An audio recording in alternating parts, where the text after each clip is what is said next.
Pour ta vie d'adulte. Ma vie, Ouais. de femme. De femme, Ouais. Avoir une femme. oui. Une femme ou une copine? Femme, Ah, une femme, donc te marier. oui. Ouais. Et bébé enceinte, Avoir un enfant avec elle, oui. Et grand, qui devient grand un jour. oui, un jour.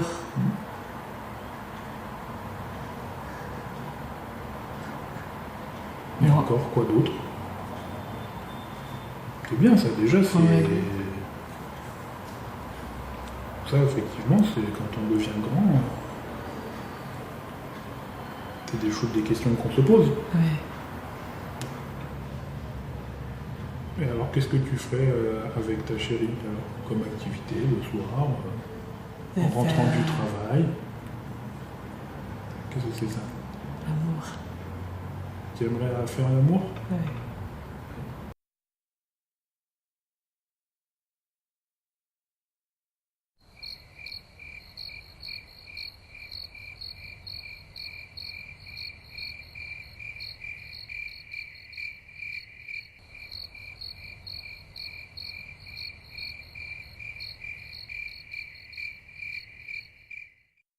La sexualité ou l'affectivité, elle a toujours existé dans les institutions, puisque c'est des institutions humaines, qui avaient des hommes et des femmes, en situation de handicap, que ce soit handicap mental ou psychique, et donc ça existait, mais c'était caché, c'était non dit.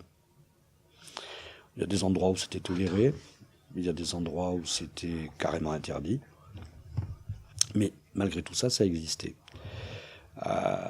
Donc ça, c'était la première chose. La deuxième, c'est qu'il y avait aussi des conditions de vie et d'accueil dans beaucoup d'établissements peu propices à l'intimité, puisque il n'y a pas si longtemps que ça, on va dire 20 ans en arrière, il y avait des chambres à plusieurs, ou des chambres à deux, ce qui facilitait pas les choses pour avoir une vie intime ou une vie sexuelle.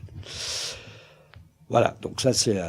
on peut dire que les choses ont bougé, moi je dirais autour des années 90 par là, et avec le grand marqueur qui sont l'année 2002 et avec la loi sur le statut de la personne en situation de handicap, et notamment le droit à la sexualité, à l'affectivité. Donc là effectivement ça c'est un petit peu...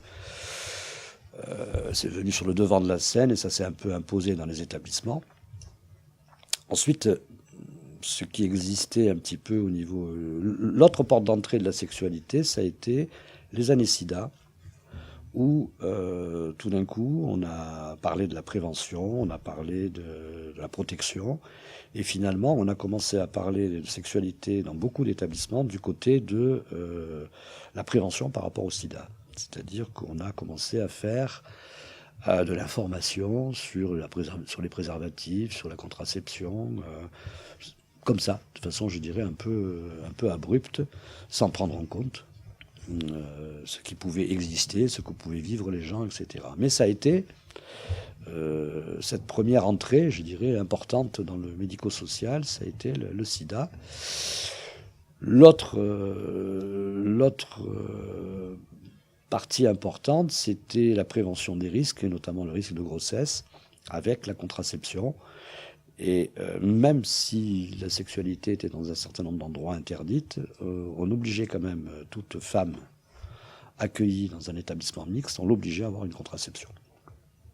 Ce qui était assez extraordinaire, puisque des personnes de 18-20 ans pouvaient être admises dans un établissement, des jeunes femmes, qui peut-être n'avaient pas encore complètement abordé ces questions, ressenti ces questions-là, et elles arrivaient, on leur donnait la pilule. Parce que c'était ça à peu près la contraception, c'était la pilule, quoi, hein, la pilule contraceptive. Donc voilà, c'était deux portes d'entrée qui étaient très particulières, la prévention des risques et finalement la pilule et l'information sur le sida. Bon, après les choses ont bougé quand même. Ça a quand même été un choc, moi je dirais, dans le monde professionnel tout d'un coup, de prendre en compte cette dimension. Parce que même s'il y avait beaucoup de bienveillance, même s'il y avait beaucoup d'étayage au niveau, ces questions-là étaient un peu mises de côté, parce que peut-être elles étaient complexes, et parce que peut-être elles interrogeaient aussi beaucoup les croyances ou les ressentis, les projections de chacun. Et que d'avoir une pensée commune autour de ça, c'était pas évident. Y a-t-il une sexualité normale ? Ce qu'on peut remarquer, s'il y a au moins quelque chose que la psychanalyse, et en tout cas les réflexions médicales sur la sexualité ont apporté, c'est que justement, dans l'ordre de l'humanité, ce qui touche à la reproduction du vivant n'est pas normal. La seule chose qui serait à peu près normale, entre guillemets, ce serait le viol. Mais qui justement est une caractéristique considérée comme tératologique, c'est-à-dire non normale, anormale, atypique pour l'humanité, puisque c'est un délit, puisque c'est considéré aussi comme une pratique qui est dangereuse pour l'humanité dans ses conséquences, si on le prend par exemple au niveau de l'inceste, donc une extinction des immunités, etc., si on le prend sûrement sur le plan médical. Puis sur le plan moral, bien évidemment, quand il y a non-consentement, il y a forçage, donc violence, donc agressivité, donc dangerosité, anomie, barbarie, et donc condamnation rationnelle d'un acte qui met en danger la collectivité. Donc on voit bien que sur tous ces angles-là, la sexualité ne peut être considérée uniquement d'un point de vue biologique ou d'un point de vue normal ou d'un point de vue naturel. En ce sens, nous sommes obligés d'introduire des dimensions spécifiquement humaines, donc historiquement situées et déterminées par les conditions même dans lesquelles l'humain manifeste son rapport à lui-même, son rapport à soi, et nous pouvons ainsi établir d'une certaine façon une analyse rationnelle, comparative des façons de vivre sa sexualité. On n'est pas foutu de faire face à notre condition humaine. Alors on biaise. On imagine qu'il y a des gens différents. Ça, on n'est pas des leurs. Ils sont à côté. Ils n'ont pas les mêmes désirs sexuels que nous.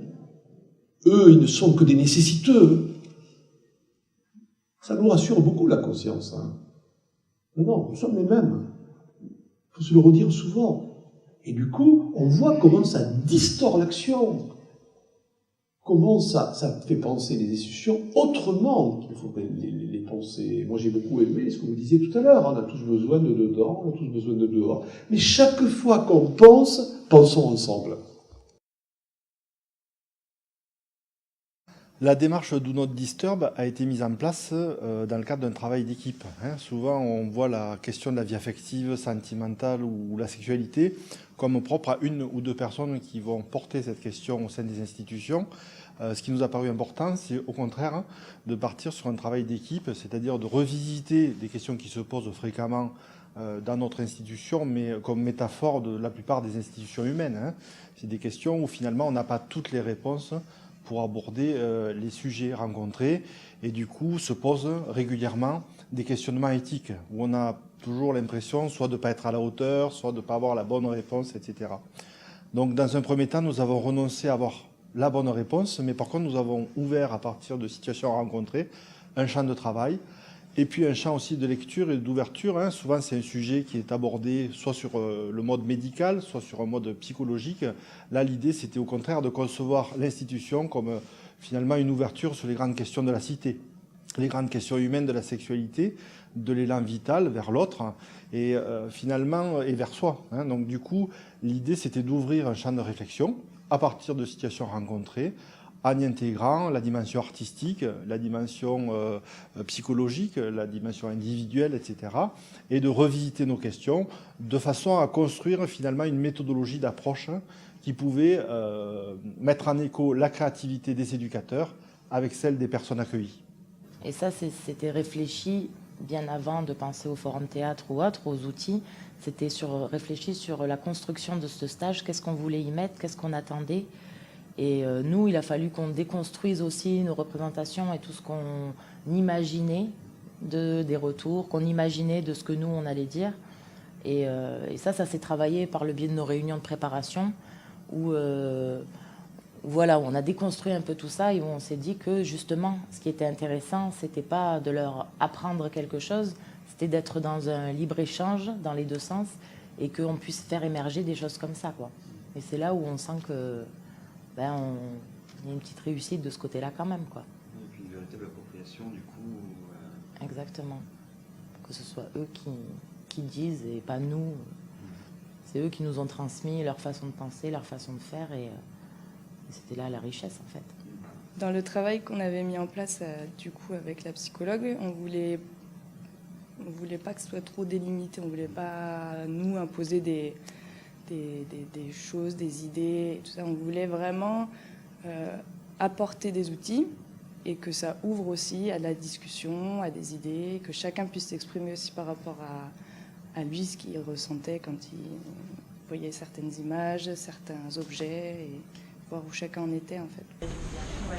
Est-ce qu'on pourrait dire que l'intimité, c'est notre jardin secret, et qu'on n'a pas envie que les autres rentrent dans notre jardin secret, qu'on n'a pas envie de le montrer aux autres. Est-ce que ça vous va comme définition? Oui. Yes. Bon, on va garder cette définition-là. L'intimité, c'est le jardin secret.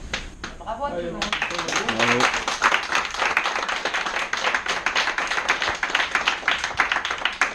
En arrivant en 2009 sur l'atto Les Écureuils, un travail avec à part ça avait été mené. Un travail avec les professionnels et les résidents avait déjà été mené. Donc je suis arrivée juste après ça, et l'idée de reprendre cet outil, ces informations m'a plu, et avec Richard Martin, on s'est demandé quel outil on pouvait mettre en place. Est venue l'idée un jeu de loi avec des images et des images, et puis selon les images en découlaient des questions. Et donc ce jeu nous a permis en tous les cas de pouvoir parler de la sexualité. Et vous avez raison d'insister, c'est-à-dire que l'éducation sexuelle, ce qu'on appelle l'éducation sexuelle, c'est de l'éducation fonctionnelle. C'est-à-dire que fondamentalement, la médecine prend en charge la question de la sexualité sous la forme de l'anatomie, et de l'anatomie physiologique de type fonctionnel. C'est-à-dire que comment fonctionne un organe sexuel, qu'est-ce que c'est que les organes de la reproduction, qu'est-ce que c'est que l'éjaculation, qu'est-ce que c'est que l'ovulation, la nidification, etc. Enfin bon, il y a un rapport extrêmement objectif, voire même positiviste, où on analyse des choses comme si elles étaient des fonctions mathématiques, d'ailleurs, et comme si elles étaient composées d'espaces complètement déshistoricisés, sans contexte, sans passion, sans sentiment. Bon, bref. Oui, ça c'est un premier point. Je pense qu'il y a la médecine a été une médecine de corps, une médecine d'organes, une médecine de fonction, une médecine qui a analysé plus le vivant, mais ça a commencé très tôt, hein, ça a commencé depuis le XVIe siècle, hein, on allait traiter, bon bref, quand on lit par exemple le rêve de D'Alembert, de Diderot, on voit bien que le Leeuwenhoek, la découverte des spermatozoïdes, bah, tout de suite, voilà, on a tiré le sexuel, hein, même dans le libertinage, hein, même dans les théories érotiques de Marquis de Sade, sur du côté de la mécanique de la reproduction, du côté de la rationalisation de phénomènes objectifs qui se passaient derrière les émotions, derrière la notion d'inconscient elle-même. Hein. Inconscient, ça veut dire que bon voilà, ça se passe malgré soi, derrière soi, etc. Ce qui fait que, effectivement, quand on découvre la sexualité, les gens se posent plus des questions, comment ça se passe, comment on met le truc dans le machin, comment ça s'emboîte, voilà. Et du coup, il y a du ratage, parce que c'est pas de ce côté-là que ça se situe, c'est plus principalement. Hein, ça, il suffit de regarder comment font les animaux, comment, voilà. Voilà. Donc on voit bien qu'il y a quelque chose qui est, si vous rajoutez à quelque chose qui est de l'ordre du mécanisme, si on rajoute à ça les censures, les inhibitions, les suscitations, justement les appareils culturels qui ont déterminé les rapports à l'autre, hein, que ce soit dans les relations codifiées comme celle du mariage, comme celle de la prostitution, parce qu'il y a des codifications aussi, de celle de l'accompagnement, celle de l'initiation, celle des techniques littéraires, celle etc. On voit que fondamentalement, le grand tabou, contrairement à ce que disait de manière extrêmement prude et maladroite du fait de sa culture Freud, le grand tabou, c'est pas la sexualité, le grand tabou, c'est l'amour. C'est-à-dire que la sexualité, il y en a partout. Je dirais même que, d'une certaine manière, l'époque victorienne n'a fait que susciter même la sexualité, comme le dit très bien Michel Foucault dans La volonté de savoir. C'est-à-dire que on a suscité, on s'est intéressé à la masturbation des enfants, on s'est intéressé à la sexualité des garçons, parce qu'il y avait des enjeux de population, des enjeux de contrôle de force vitale, des enjeux de reproduction des peuples, des enjeux de fiscalité, des enjeux d'assurance sociale, des enjeux d'hygiène publique, des enjeux de santé sociale. Bon, bref, on voit bien que c'est pas ça qui posait problème. Ce qui posait problème, c'est l'expression de soi. C'est-à-dire ce qu'on pourrait appeler aujourd'hui la subjectivité. La subjectivité, non pas l'individualité, non pas, mais la subjectivité. C'est-à-dire comment est-ce qu'on ressent et comment est-ce qu'on vit le plaisir, et surtout, dans un premier temps, alors la question du plaisir personnel, est-il dangereux, ne l'est-il pas, etc. Il y a toute une littérature médicale qui disait, attention, dangerosité, perte, pollution, voilà comment on appelait ça, voilà. Masturbation autant même, pouvant même donner des risques de surdité, enfin, tout un tas de niaiseries comme ça véhiculées par des médecins très très savants, et non seulement cette question du plaisir solitaire, mais du plaisir partagé. Avec qui faut-il le partager, comment la personne avec laquelle je vais partager ce plaisir doit-elle être mon égal, mon inférieur ou mon supérieur? C'est des questions que se posaient par exemple les Grecs dans une société esclavagiste, etc. D'où toute la question de l'homosexualité chez les Grecs, où la pédophilie n'a rien à voir avec ce qu'on appelle l'homosexualité aujourd'hui. C'était est-ce que je suis libre si je fais l'amour avec quelqu'un qui est de rang inférieur à moi, etc. Et toutes ces questions-là, vous les retrouverez posées par le christianisme, et on les a retrouvées dans les questions hommes-femmes. Et on peut rentrer dans le détail sur les positions qui doivent être comment, etc. Vous voyez, toutes ces questions sont importantes. Elles sont pas.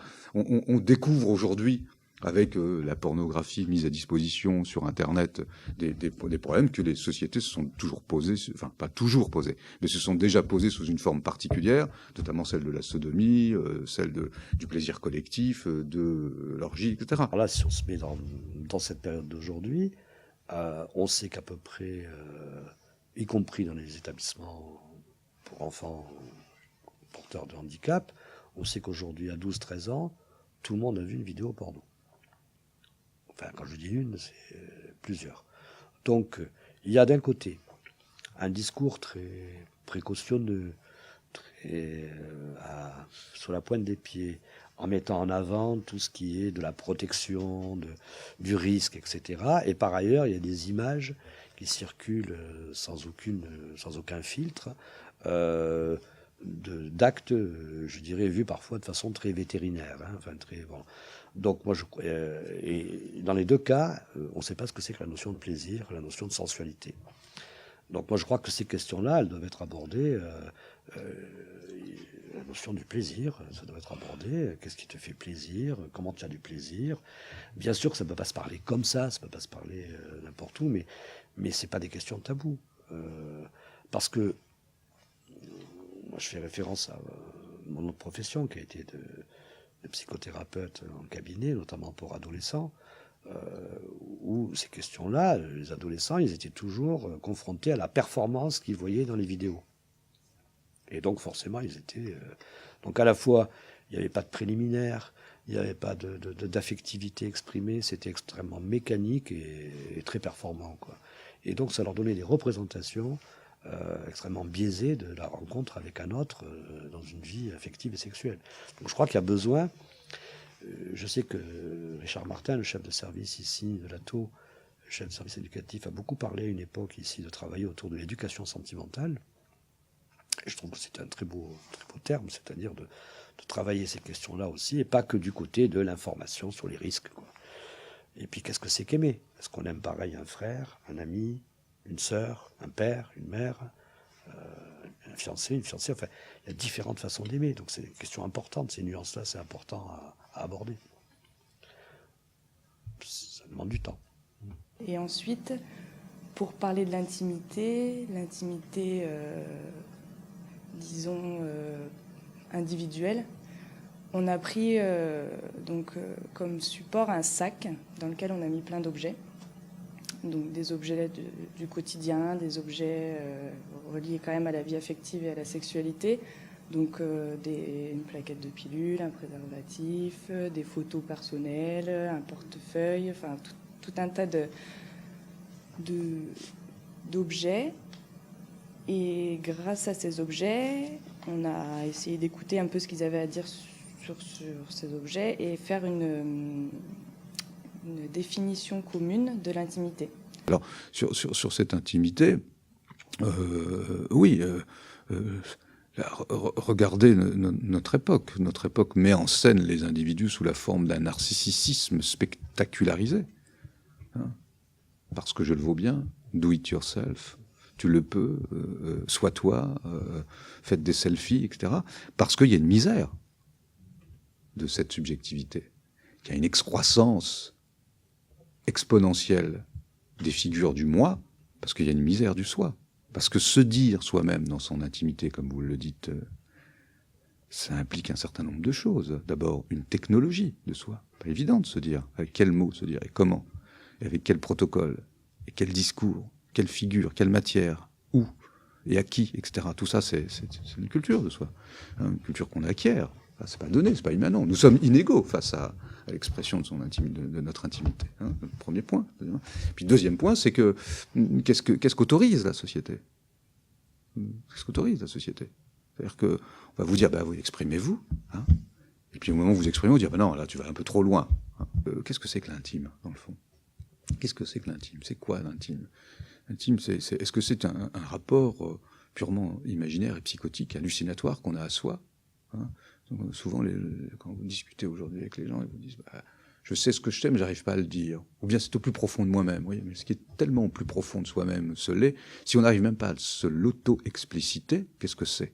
Sinon, rien d'autre que le sentiment de vivre quelque chose sous un mode plus ou moins affectif, plus ou moins immédiat, mais qui n'existe pas, ou qui n'existe que sous la forme d'une croyance. Donc l'intimité, ce sera la forme de religion intérieure que nous aurions par rapport au vivant, hein, ou à un mystère. Voilà. Bon. L'intimité, somme toute, c'est peut-être le dernier résidu métaphysique de l'âme. Hein. C'est-à-dire cette idée qu'il y aurait quelque chose de transcendant, de sacré, qui ne pourrait se donner qu'à certaines personnes, etc. Ouais. L'intimité, franchement, quand on regarde un petit peu la presse people, etc., on peut dire que l'intimité, elle est partout, elle est exposée partout et elle est nulle part. Hein. Peut-être qu'elle est inventée, cette intimité. Peut-être qu'elle n'existe pas encore, cette intimité. Peut-être que c'est un mythe social et collectif, l'intimité.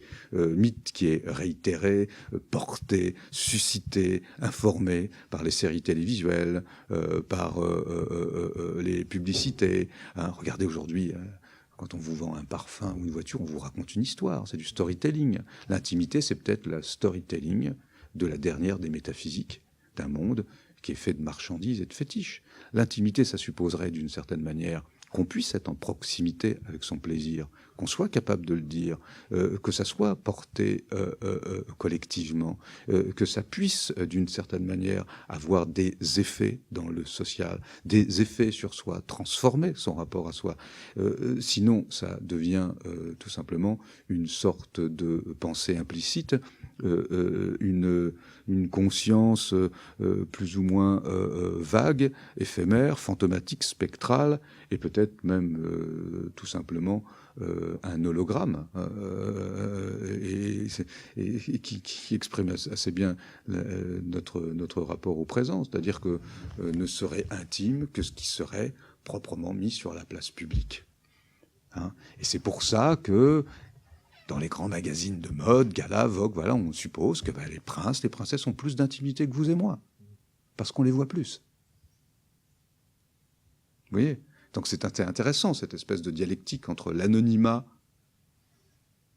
massifié, sans intimité, et la spectacularisation médiatisée des étoiles de ce monde, des stars de ce monde, qui, eux, auraient droit à des amours, l'amour caché Moi, je crois quand on peut s'interroger à haute voix avec un tiers, avec un témoin, qui vient valider déjà la question qu'on se pose, dire ah ben oui, c'est pas mal de se poser cette question-là, et essayer de travailler à ce que la personne construise sa pensée, sans qu'elle soit jugée, sans qu'on dise là t'as tout faux, là c'est pas bien, c'est qu'il y a un jugement de valeur.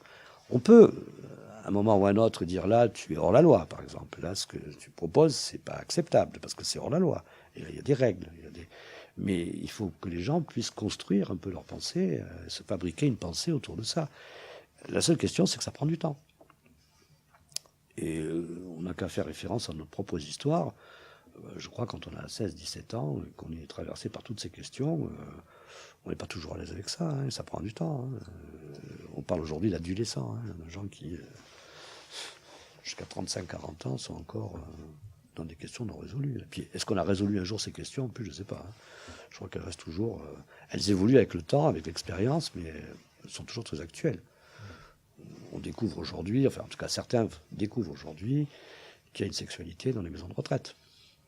Où les maisons de retraite, les gens ont plus de 75-80 ans. Quoi, hein, et il y a une sexualité, ça. On découvre ça. La vie, elle est jusqu'au bout. Quoi. On utilise exactement ces règles. La règle, c'est de ne pas parler de soi, de dévoiler son intimité, mais plutôt de garder tout ça dans une boîte à secrets. Donc on utilise des supports très symboliques. Le petit post-it avec le secret qu'on va mettre sur le mur des secrets, par exemple. Ça a été fait il y a 2 ans. Voilà, l'idée aussi, c'est de pouvoir préserver ces secrets, parce qu'en institution, on peut évidemment être dans le côté un peu surveillance et contrôle de la part du corps éducatif. Donc là, l'idée, c'est de renverser un peu les tendances institutionnelles. Donc c'est quand même très subversif, hein, ça peut l'être en tout cas, en mettant en avant donc, le côté secret. Mais aussi le côté, j'ai le droit de dire que là, peut-être que j'ai envie de passer du temps avec ma copine, que j'ai le droit aussi de dire non quand je ne veux pas faire quelque chose, que j'ai le droit, complètement le droit de dire non, quoi. Voilà, donc c'est tout ça qu'on a voulu faire exister dans cet espace-là, et tout, voilà, pour que chacun puisse préserver en fait son intimité au final. Donc là, avec ma collègue, on présentait des scénettes du quotidien en institution, du quotidien en dehors de l'institution. C'était pas forcément lié à la vie de couple directement, quoi. C'était un peu plus général. La première thématique, on l'avait appelée « Tu veux ou tu veux pas ». Donc c'était pour parler du consentement et du non-consentement. Voilà, savoir que je peux dire oui, mais que je peux dire non, et expérimenter un peu ce consentement ou ce non-consentement dans des situations qu'ils connaissent et qu'on rencontre ici tous les jours. J'aime pas trop. Moi, dans mon couple, là, que j'ai fait semblant, j'aime pas trop quand on me touche à des endroits particuliers. Voilà, et bien moi, j'aimais pas qu'on me touche la cuisse. Alors, je me suis laissé faire. Non, c'est privé, normalement. Ça, c'est chacun qui voit. Il y a des amoureux qui aiment bien faire des caresses. Moi, par exemple, dans la scène, j'aime bien qu'on me touche la main, prendre la main, faire des caresses, des bisous, mais c'est tout. Oui. Pas plus. Dans le sketch, voilà, je dis pas plus. Là, le fait de me toucher la cuisse, c'était déjà trop. Ça m'a gênée.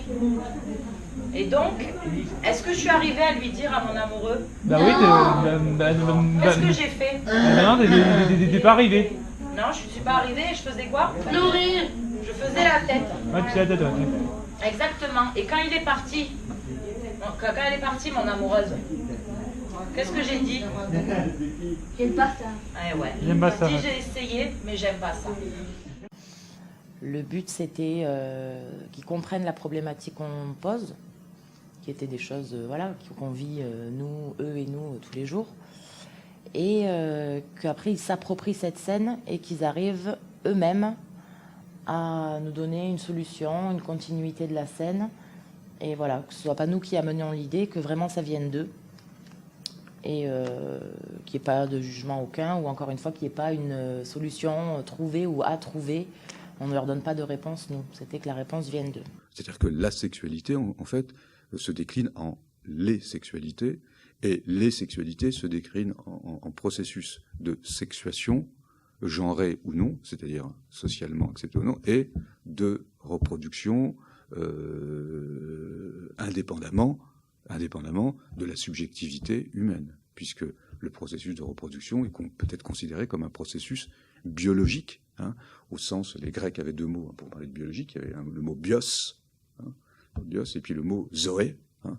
Dans le mot bios, il y a vivant, hein, qui veut dire un vivant qui caractérise aussi l'être humain, mais dans le mot zoé, il y a vivant, mais il y a aussi animal, zoé, animal. Donc l'animalité du processus de la reproduction des mammifères est rendue indépendant d'un champ moral, religieux, éthique, pour devenir à part entière une analyse fonctionnelle des propriétés du vivant. Et d'un autre côté, la sexualité avec son dispositif affectif, éthique, religieux, amoureux, etc., c'est-à-dire ce qui est de l'ordre du plaisir, ce qui est de l'ordre de l'érotisme, ce qui est de l'ordre, si vous voulez, de la culture de soi et de l'autre, ce qui est de l'ordre de ce qu'on pourrait appeler l'aphrodisiaque, etc., de ce que Michel Foucault appelait les aphrodisiaques, c'est-à-dire tout ce qui suscite le plaisir, qui l'amplifie, qui le retient, etc. Ça n'appartient plus au domaine, à proprement parler, de cette sexualité médicale et scientifique, ça appartient à un domaine qu'on pourrait appeler éthique. Hein. Et ce domaine éthique, qui relève d'une philosophie de la sexualité, philosophie de l'amour, etc., est extrêmement nouveau et fécond. Parce que, premièrement, si on prend les choses de manière extrêmement,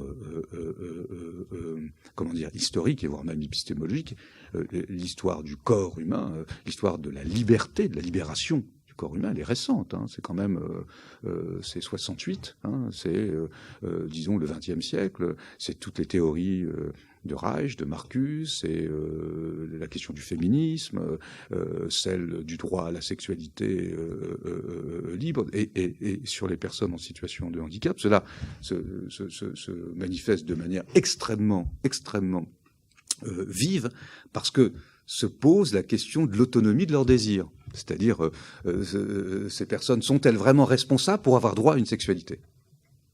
Donc il y a cette question qui se surdétermine à un rapport politique, c'est-à-dire un rapport de force. Le droit, sont-elles suffisamment libres et indépendantes pour pouvoir avoir le droit de savoir et d'exprimer ce qui est leur sexualité vraie? Et qui leur donnerait ce droit, si ce n'est eux? Est-ce que ce sont les médecins? Est-ce que c'est la société? Toutes ces questions qui sont des questions critiques, difficiles, polémiques, etc., qui sont à la limite à la fois du droit, de la science, de la morale, du sociétal. Bon, ce sont des questions fondamentalement politiques. C'est-à-dire qu'elles posent la question de la norme et de l'anormal. Voilà. Donc, fondamentalement, on n'est plus là dans le champ de la nature. Et après, moi, j'ai vu parfois, dans les établissements, où pour valider une relation, et en tout cas valider le fait qu'il puisse y avoir de l'intime entre deux personnes, c'est-à-dire qu'elles puissent s'isoler pour avoir leur vie amoureuse, affective, voire sexuelle, il fallait que ça soit sérieux. Il fallait que ça existe depuis longtemps. Il fallait qu'ils aient fait leur preuve, que c'est de quel droit? Est-ce qu'on demande aux gens de tous les jours, si ceux qui font... Il y a des gens qui se rencontrent une fois, qui ont une relation sexuelle le premier jour, et d'autres qui l'ont 6 mois après. Pourquoi là, il faudrait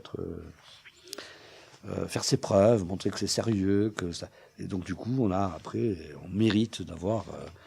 Mais on a eu ces débats quand même. Hein. Ici, en tout cas, moi j'ai connu ça. Et c'est vrai que ces questions-là, ça mettait en jeu nos propres représentations de... Il y a des gens qui font du nomadisme affectif et sexuel, il y en a qui sont d'une fidélité absolue. Quelle est la norme? Et pourquoi il faudrait plaquer une norme sur sociale, ou morale, sur les personnes qui sont accueillies? Et du coup, on s'aperçoit qu'il y a des relations qui durent, qui sont des relations fortes. Et puis après, il faut savoir de quoi on parle quand on parle de sexualité. Moi, je crois qu'il y a beaucoup de personnes qui ont des relations affective, et puis la sexualité, c'est pas que la relation sexuelle. C'est aussi... moi, je connais des couples qui ont une relation d'une grande tendresse, d'une grande complicité, d'une grande... Je suis pas certain qu'il y ait une sexualité génitalisée entre eux, et à la limite, je m'en fous. Quoi. Et puis, je crois qu'eux, ils s'en foutent aussi. Donc, par contre, ils ont besoin l'un de l'autre, ils ont besoin de s'étayer, tout simplement de s'aimer, quoi. Et... comment on peut intervenir là-dedans? Moi, je crois qu'il faut accompagner ça. Entre une éthique du plaisir et une éthique du désir. On est dans une espèce de préhistoire du plaisir. Mais par contre, on a une longue histoire du désir en Occident. Et par exemple, vous voyez, le désir, il est lié à la frustration, telle que le pense cette personne. D'ailleurs, vous auriez dû lui demander ça, ce qu'elle pensait de l'aboutissement du désir. Hein. Parce que l'aboutissement du désir chez Lacan, par exemple, c'est la mort.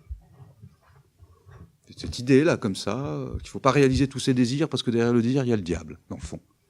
Il y a la rencontre avec le réel, etc. Et puis il y a une autre tradition dans la philosophie, par exemple, tradition spinozienne, comme ça, qui dit que non, le désir, c'est un excès. On trouve chez Georges Bataille, chez Nietzsche, etc. Le désir, c'est pas le manque, c'est l'excès. Donc désirer, c'est déjà une joie. C'est déjà une joie. Donc on n'est pas dans le désir, on est dans le plaisir. Donc il ne faut pas confondre. Le désir qui serait, étymologiquement, le désir, c'est desiderium, qui veut dire aspiration aux étoiles. C'est intéressant. Donc forcément un impossible. Il y a un impossible dans le désir, structurellement. C'est intéressant parce que se dit derrière tout ça l'idée qu'il y a une politique du plaisir. Il y a ceux qui ont droit au plaisir et ceux qui n'ont pas droit. Voilà, l'appropriation. Et donc si on revient à la question du handicap, c'est la même chose. C'est-à-dire que, étant donné qu'ils étaient considérés, les personnes en situation de handicap, comme des infra-humains, ils n'avaient doublement pas le droit au plaisir. Doublement pas le droit. Premièrement parce qu'ils n'étaient pas déjà dans la normalité humaine, mais en plus de cela, comme il y avait une exceptionnalité du plaisir, on ne pouvait pas de manière surérogatoire leur donner de façon extrêmement gratuite un plaisir qu'ils ne pourraient pas apprécier, n'étant même pas dans la classe des dominants de l'espèce humaine. Donc, vous voyez, il y a une double exclusion comme ça. Alors, si on rajoute à cela le fait que pendant très longtemps, on a lié le corps à des notions comme celle de travail, et c'est-à-dire force de travail, et de reproduction, au sens fort du terme. Le prolétaire, c'était celui qui d'abord valait pour sa force de reproduction de la force de travail. L'esclave, c'était celui qui devait travailler ou qui devait être fécond d'une certaine manière dans le corps de l'autre pour produire des machines humaines que seraient les autres esclaves. Donc si on prend cette problématique-là, la notion de corps de jouissance, de corps de plaisir, elle est tout à fait récente. Parce qu'en plus de ça, elle était travaillée par cette idée du péché, de la concupiscence. Manifester du plaisir, c'était échapper à l'ordre du travail. Donc c'était quelque part voler du capital. C'est-à-dire échapper à l'organisation rationnelle de la production des ressources matérielles et de la distribution des richesses dans une société qui était basée sur un principe d'économie politique générale où la distribution entre capital et travail devait rémunérer le capital et non pas le travail. Donc le plaisir que prenait le monde du travailleur, c'était un vol. Vous comprenez pourquoi le plaisir personnel, la question de la masturbation, a été moralisée.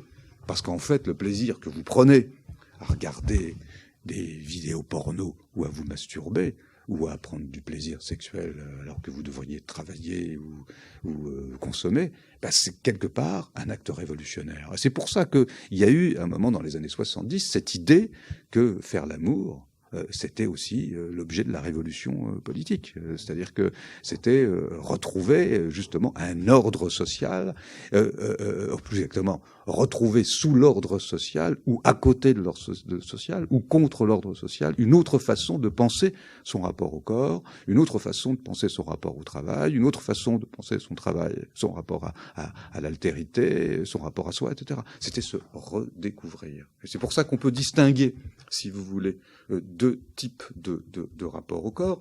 Un type de rapport qu'on pourrait appeler classiquement révolutionnaire, c'est-à-dire la révolution, se déprendre des carcans et de la prison des règles qui enserrent le corps dans une obligation de production. Et puis un autre courant qui est un courant plus joyeux, plus émancipatoire, où il faut émanciper le corps, c'est-à-dire lui donner une culture propre qui est celle du plaisir. Et dans ce cadre-là, on verrait que du côté, par exemple, des arts très contemporains, que ce soit du côté de ce qu'on appelait les musiques populaires savantes, comme le jazz dans les années 30, ou la danse, ou la musique, eh bien, il y a eu une reprise du corps, mais en affirmant une culture vivante, du corps du danseur, le corps du slammer, le corps du rappeur, etc., qui veut échapper à cette culture de la production. Bien évidemment, Le système de la production fait que la récupération, etc. Bon, c'est pas l'objet qui nous occupe ici, mais ce qui est intéressant, c'est que il y a une histoire très récente et très brève,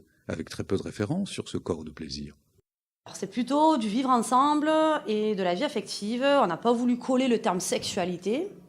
On a plutôt voulu envisager les choses sous un autre angle, plutôt le côté relationnel. Voilà, relationnel. Et l'idée, c'est pas du tout de convaincre l'autre qu'il faut absolument faire comme ça pour avoir une relation sexuelle ou pas, mais plutôt de montrer des images, de montrer des supports qu'on a créés, proposer différentes choses concernant la relation, en s'appuyant sur des lois et en s'appuyant sur le corps beaucoup.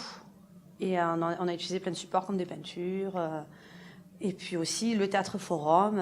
Alors après, par rapport à ces questions, on a mis en place un stage sur la vie affective et sexuelle. Et j'avais développé, moi, ce côté un peu que c'était une question qui nous touche à tous, quoi, que c'est pas lié au handicap. La question de la vie affective et sexuelle touche tout le monde. Et donc, il est important de le savoir. Et qu'on se questionne tous et qu'il n'y a pas vraiment de réponse entre une personne handicapée ou pas, quoi. On a tous ces questions qui nous travaillent à un moment donné. Et sur des questions, est-ce qu'on va y arriver? Comment on fait pour embrasser une fille? Enfin, toutes ces questions que peuvent se poser ces jeunes, on se les est tous posées à un moment donné, quoi. Donc voilà, l'idée après, c'était de pouvoir les rassurer là-dessus, et c'est toujours le cas. Et on essaie de développer, de travailler avec de plus en plus d'IME pour montrer pour expliquer, puis raconter avec des récits de vie concrets, c'est-à-dire des personnes qui ont vécu ce passage, qui se sont questionnés là-dessus, et qui aujourd'hui ont les capacités de raconter, voilà, moi j'ai pensé ça, quand j'étais jeune, j'étais inquiet, est-ce que je pourrais avoir une copine, est-ce que je pourrais dormir avec elle, est-ce que je vais y arriver?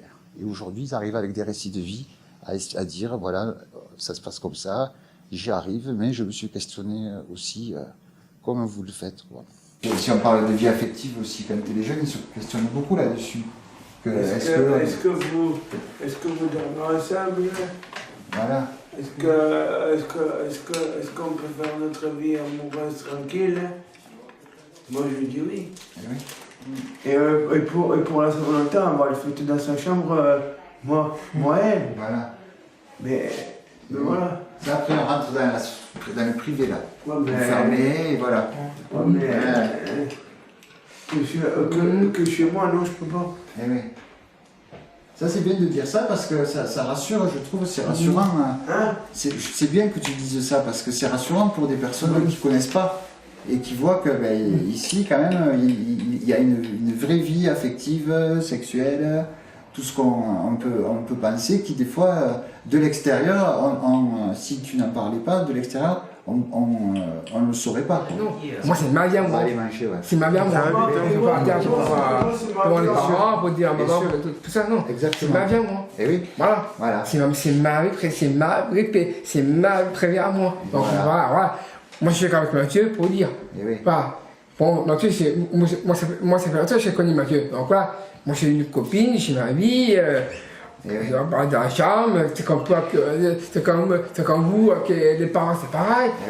Voilà, chacun du vie. Donc voilà. T'as pas à culpabiliser ou quoi que ce soit. Tu n'as pas à penser dans ta tête, il ne faut pas que je dise ça, il ne faut pas que je fasse ça, parce que ça va faire du mal à un tel, ça va faire de la peine à un tel. Tu fais ta vie et tu fais des choses qui t'amènent du bonheur et qui te permettent de t'épanouir. C'est ça aussi, de devenir adulte. Tu es en train de, tu es un adulte, tu montres là, c'est ça, devenir adulte, c'est tout ça. C'est un peu de lâcher de tout ça, de se mais même quand on est adulte, on y pense quand même à ça.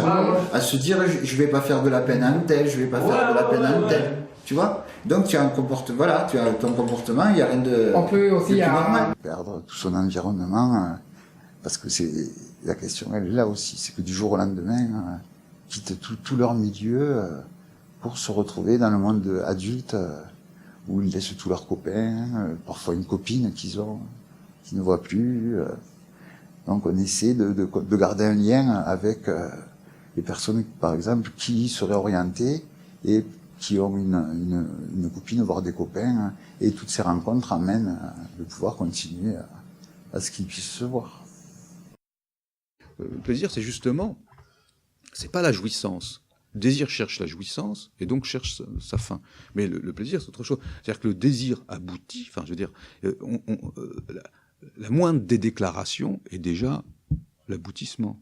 C'est déjà la fin en soi. C'est-à-dire que si on projette sur le désir une économie de l'utile, du commencement, du début à la fin de la production, etc., une machinerie liée à un agencement de forces visant à construire un idéal qui serait potentiellement déjà dans le commencement, on projette sur le désir ce qui n'est pas de l'ordre du désir, c'est-à-dire un dispositif qui le précède.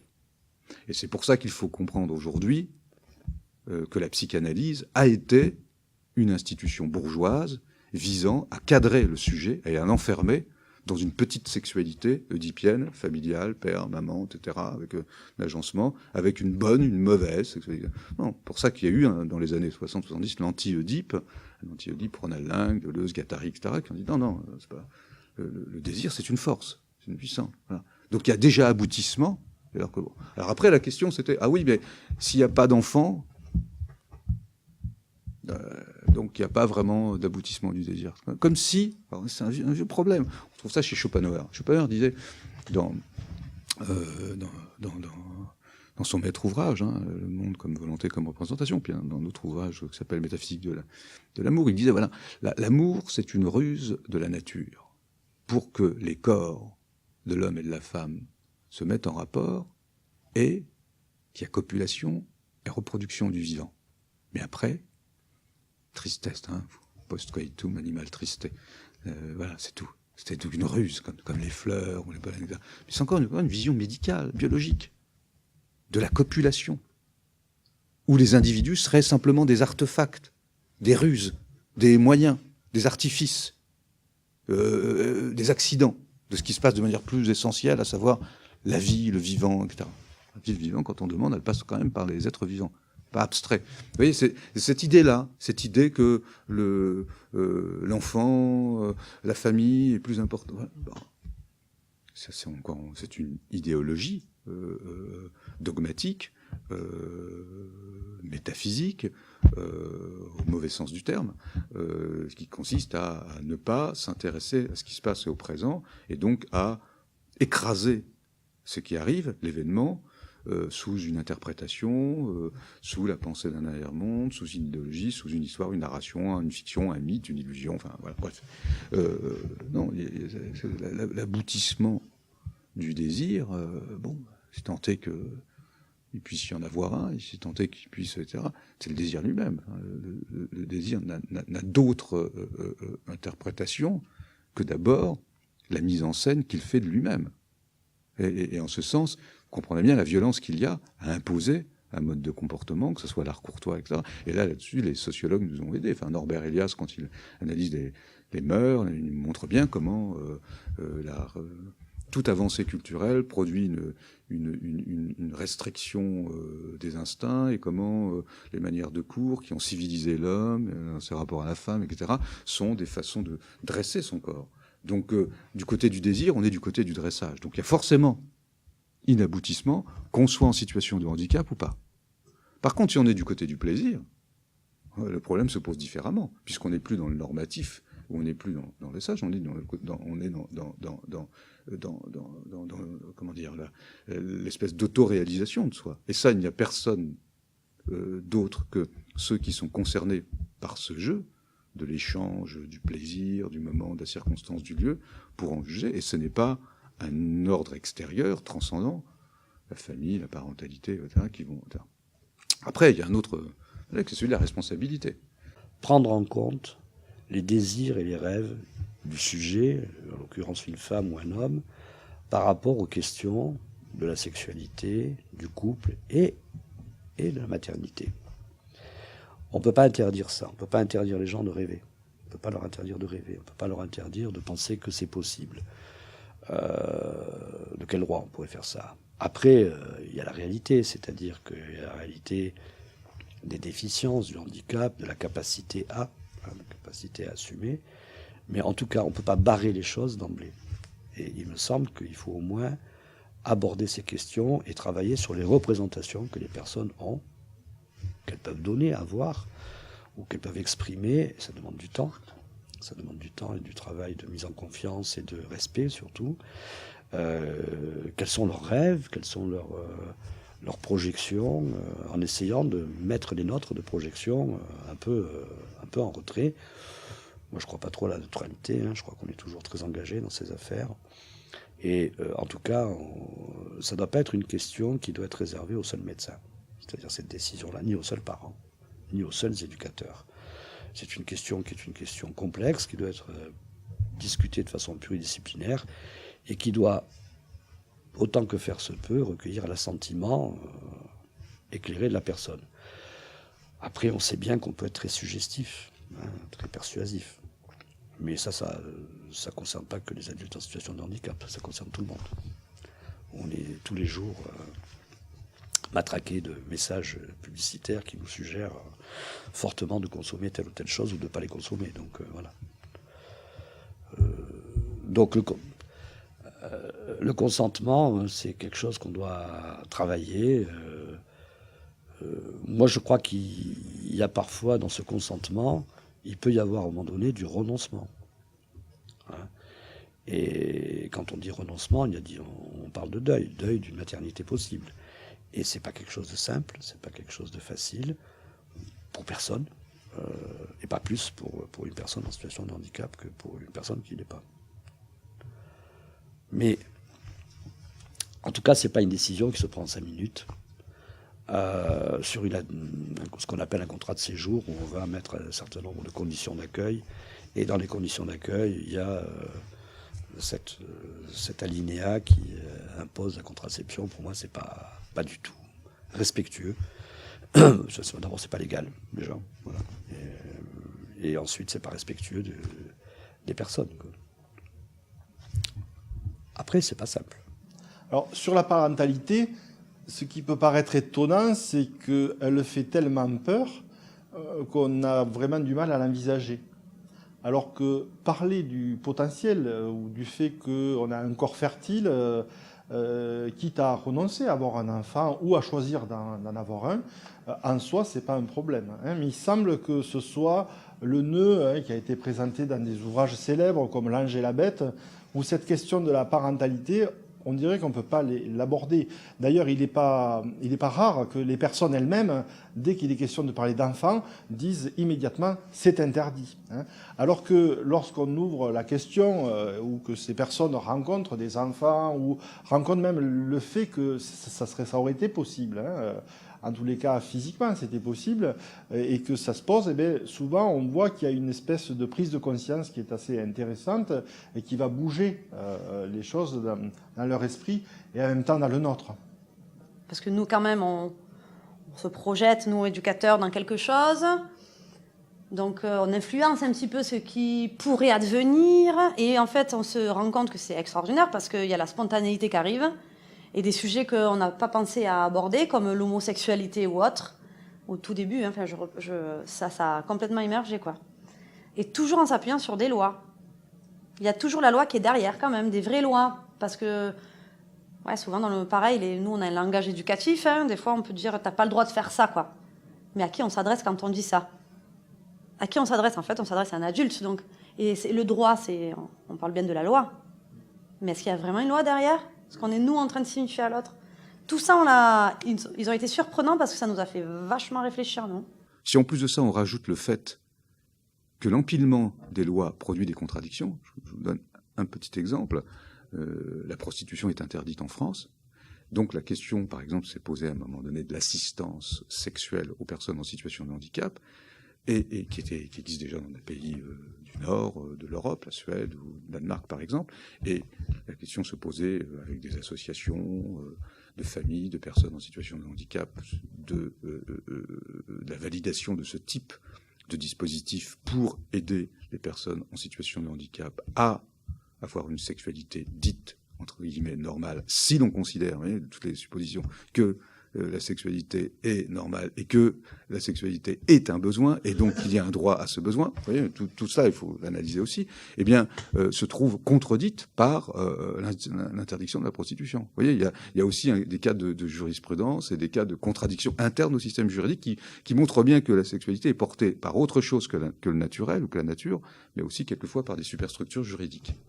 Donc je crois que ça met mal à l'aise les équipes éducatives. Après, en plus, ça met d'autant plus mal à l'aise moi qui ai travaillé dans différents types d'établissements médico-sociaux, et notamment dans un ESAT à Montpellier, qui est un des plus vieux ESAT de Montpellier, où ce que j'ai vu changer, parce que j'y suis retourné il y a quelque temps, parce que j'avais travaillé à 15 ans, ce qui a changé en 15 ans, c'est que j'ai vu qu'un certain nombre d'adultes, travailleurs handicapés, étaient en couple ou pas en couple, et je pense à 2 personnes en particulier, 2 femmes, ont eu 1, 2, 3, 4 enfants. Tous aujourd'hui placés, tous aujourd'hui en difficulté. Donc ça, effectivement, ça pose question quand même. Hein. Et donc, et à l'époque, je crois que ça a été par les équipes qui les suivaient, le droit à l'autonomie, avec cette autonomie qui est pour moi souvent une façon d'abandonner les gens, c'est-à-dire débrouillez-vous, quoi. Hein. Pour moi, l'autonomie, aujourd'hui, ce discours sur l'autonomie, c'est souvent une façon de se désengager de l'accompagnement. Et donc, je pense que c'est tellement autonome et tellement sans, justement, échange autour de ces questions. Ils sont bien embarrassés aujourd'hui avec des plurimaternités ou des pluripaternités dont ils sont en grande partie dépossédés par ailleurs du fait de leurs difficultés à faire avec, quoi. Donc, c'est quand même cette question qui est là et qui peut questionner le personnel éducatif à un moment donné, confronté à ces questions-là avec des adultes qui ont ce rêve, cette envie. Donc il y a tout cet accompagnement assez naturel de la réalisation de quelqu'un, jusqu'à la parentalité, puisque des bébés sont nés de couple et il y a une personne qui est chargée de l'accompagnement de la parentalité. Alors là aussi, comme quelquefois dans nos cultures, mais on a tendance à pousser des hauts cris, pas vous, hein, par rapport à ça, en disant mais où on va, des personnes en situation de handicap, etc. Voilà, je pense que on est toujours trop impulsif par rapport à ça, trop normatif, ça vaut le coup d'y réfléchir, ça vaut le coup d'y penser, et il n'y a pas peut-être d'interdit a priori. De manière provocatrice, je vous dirais que si on empêchait tous les parents du monde qui sont incapables d'élever leurs enfants de l'être, nous ne serions pas 7,4 milliards sur la planète. Et les incapacités à être parents, pour des raisons diverses, que je ne blâme pas, hein, pour des situations de vie, pour tant de choses, hein, nous sommes tellement inégaux entre nous, ne sont pas liés qu'à la question du handicap. Loin de là. C'est une question complexe parce que pour avoir été psychiatre d'enfants, d'adolescents, et donc avoir vu des enfants, 2 personnes en situation de handicap, c'est une question complexe, une question douloureuse, une question difficile, mais j'ai pas de position tranchée là-dessus, c'est-à-dire que je dis que c'est pas simple et qu'en tout cas ça mérite de prendre le temps d'en parler avec les intéressés, avec leurs désirs, et de pas être dans une position d'interdit ou de négation d'une possibilité. Moi, je crois qu'il faut toujours laisser du possible. C'est pas parce qu'il y a du possible que ça va se faire. Mais déjà, alors que si on interdit, ça barre, quoi. Hein, ça barre et puis ça envoie un message quand même qui est... Dans les grandes peurs, parfois, il y a une sorte de dialogue désaccordé entre les professionnels de terrain et leur hiérarchie. Souvent, la hiérarchie est invoquée comme rétrograde ou fermée sur ces questions, ou en tous les cas, on va préciser fréquemment qu'il est important que la hiérarchie soit partante. Alors, effectivement, c'est important que les responsables d'établissement prennent conscience du fait que parler, mettre en place des formes d'accompagnement par le dialogue collectif, individuel, ça ne va pas forcément générer des problèmes supplémentaires. Au contraire, je dirais que c'est lorsque ces questions ne sont pas prises en compte dans le champ du langage qu'elles deviennent explosives. par expérience, chaque fois qu'on met en place des accompagnements et des réflexions autour de ça, aussi bien dans les équipes médico-sociales qu'auprès des personnes, eh bien, on se rend compte que finalement, on arrive nous-mêmes à être un peu plus familier avec la question et qu'elle semble moins tonitruante. Aussi, quand on est grand, on peut faire des enfants. Et t'aimerais avoir des enfants, maman? Je vais en faire 8. 8, ça me suffit. 8, ça te suffirait? Oui, comme ça j'aurai une équipe de foot des filles et des garçons. Je sais pas.